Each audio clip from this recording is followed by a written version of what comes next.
Homebrew coming at ya, and it is Homebrew Wednesday. It is indeed. It is. What we got behind us, Christian? I don't know. What do we have behind us? Let's take a look. Oh, it's a Danby. Look at that. It's a Danby. That can only mean one thing. That means that I got a little mini fridge that I'm going to be turning into a Kegerator. A Kegerator. That's right. That means I got a new project and we'll film the whole thing. Woohoo! I like the idea. Let's bust this sucker out.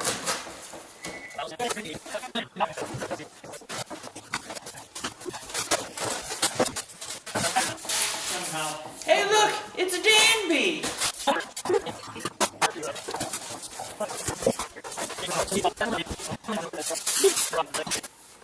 Well, there it is. I got the project coming up.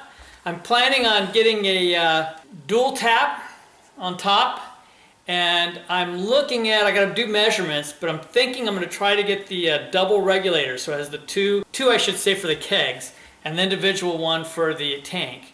And that'll allow me to have things tapped up, but I can also take a line out and use one of those with a nice long line and regulate it low down for filling bottles off the keg. Anyway, I've had a few tips from a few people like Puka NC, thank you sir. We're gonna go review some beers actually.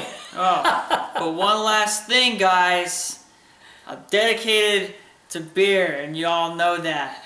And you know what I really like? I really like hoppy beer. So check this out. Da, da, da. Clement's Homebrew coming with you with the first hop tattoo. Yep. Dad probably loves that one. Yeah, actually, when I saw it was bloody, so that's looking really good.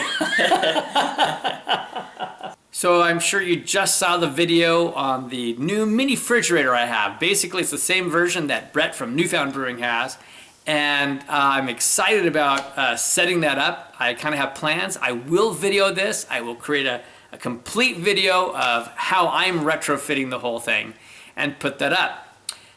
Along with that, I will have some video questions. I need your help on helping me pick out some of the right equipment for that Kegerator. So I'll put that up in just a little bit. But first, it's time for Kevin to eat some humble pie. That's right.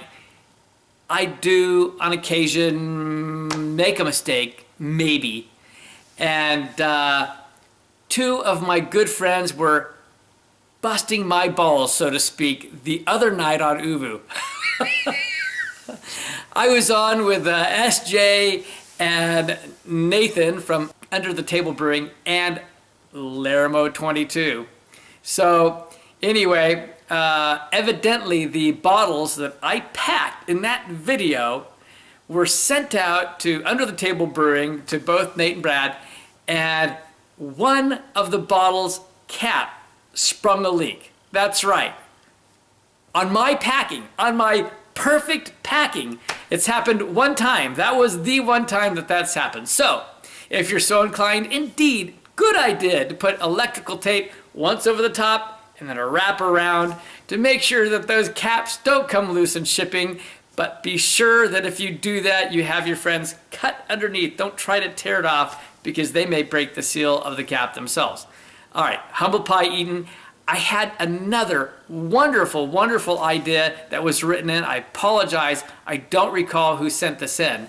But when you're trying to make your beers that are nice and tight together so that they will not bounce and hit each other, I used bubble wrap in my example, but another wonderful thing that you can do is use like a saran wrap or plastic wrap, whatever you want to call it, but the clear wrap that you can wrap tight and it clings, do a couple loops. The pros do that on pallets. So why not with your beers?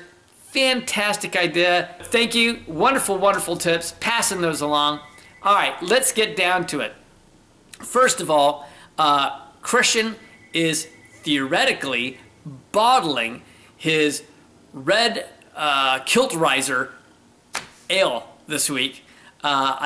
He's basically set up to do it, so I reminded him what he needed to go buy and that he needed to get that bottle. So he may have done that last night, he may be doing it today, hard to say. but that should be getting bottled up this week.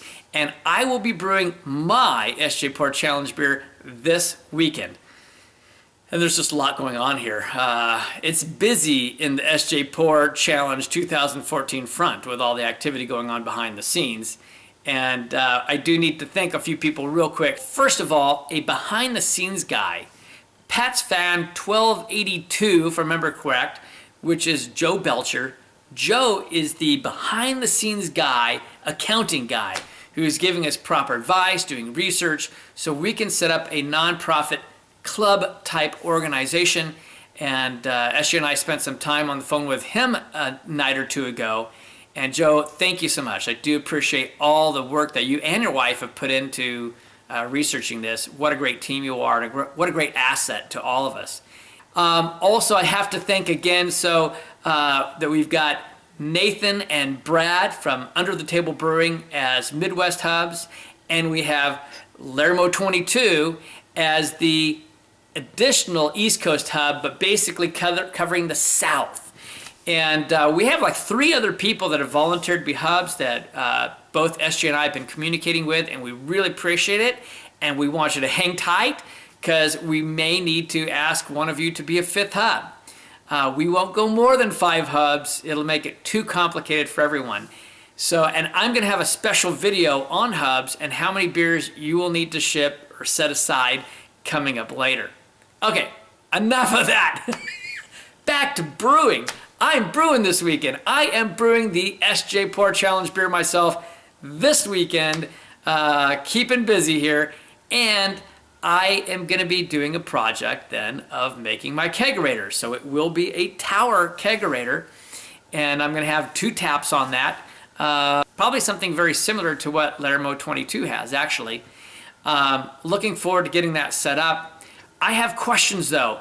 I am a novice when it comes to setting up a kegerator. So I'm going to just shoot you over to a little video on what I'm doing and the questions I have. I'm looking at getting the 2 Faucet Tower commercial kit from Keg Connection and upgrading some of the features. The first feature I'm looking at upgrading is to the Taprite dual body regulator. So this sets it up so that I have a regulator for each of the tanks individually, as well as the pressure on the CO2 tank. So that way on the kegs, I can have one keg at a lower pressure for bottling and the other keg still at full pressure. In addition to that, I'm looking at going with a full stainless steel tower and shanks, the full stainless steel tail pieces, going to the Perlick 525 SS faucets,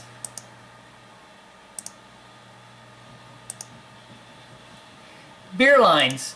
It was suggested that rather than having 5 feet per line, that I go to 10 feet per line. Puka NC had read someplace that this is a better idea and reduces foam. But if any of you know whether that's true or not, or if you have 5-foot lines and they work fine, please let me know. I'm really curious about that. And then finally, the one thing I haven't done homework on yet, and I would love some input, is on the coupler. And there's a couple couplers available.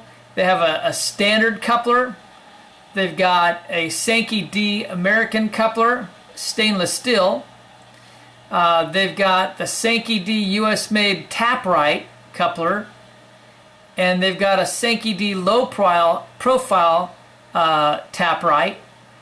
A Sankey D twist-on coupler. I really don't know the difference between these. I know I need to do some homework. But if you can give me any input on these, I would certainly appreciate it. And I imagine I'll want to throw in a faucet wrench. This one I think is a plastic faucet wrench. This one's a metal. Hey, if that makes any difference, let me know. I am open to your tips. Okay, so it's that one coupler. You saw the video. Now, if you really want to be helpful, I have a link below to the specific setup I'm looking at, and you can change the options. And what's really cool about this site is that when you do the drop down and change like your faucet, this, that, or the other regulators, it dynamically changes the picture up above so you can see exactly what you're getting. Really cool. So it's just that one option that I have questions about. I'm pretty solid on everything else, but please chime in. I look forward to starting this project soon, and I will film all the iterations of all of this. It's going to be a lot of fun. And anyway, I need to cut this short right here and say thank you all for watching. This has been a fun adventure, a couple years going, and happy Homebrew Wednesday to you all. Cheers.